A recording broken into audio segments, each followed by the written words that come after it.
નમસ્કાર, હું આઈ એન્કર બિજટેજ ન્યૂઝમાં સ્વાગત છે. આજના તાજા સમાચાર.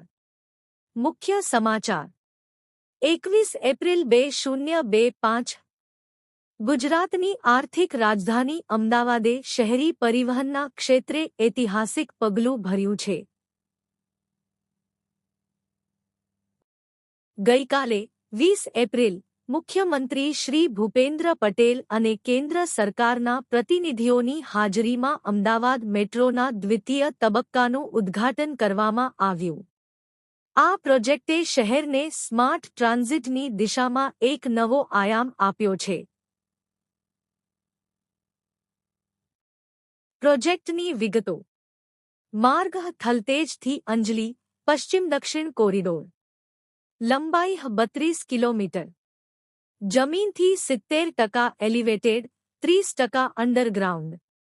સ્ટેશનો 22, જેમાં 5 ઇન્ટરચેન્જ સ્ટેશનો સમાવિષ્ટ. ઝડપ 80 કિમી કલાક.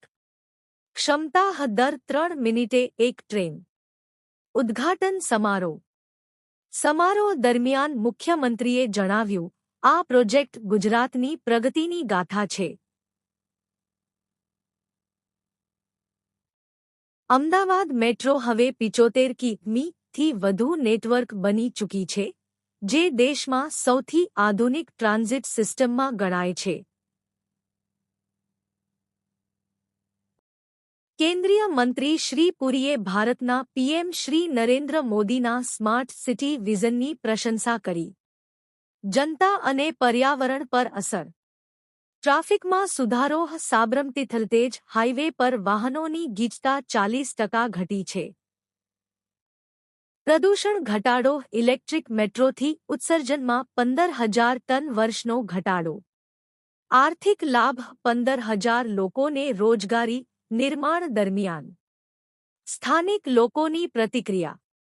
રમેશ પટેલ, બોડાકદેવ નિવાસી. મોટરોલાથી એલડી કોલેજ જતા 2 કલાકનો સફર હવે 35 મિનિટમાં પૂરો થાય છે.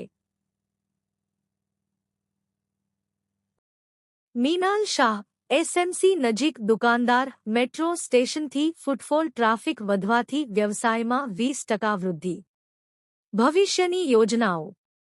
તૃતીય તબક્કો 2030 સુધી ગાંધીનગર અમદાવાદ કનેક્ટિવિટી.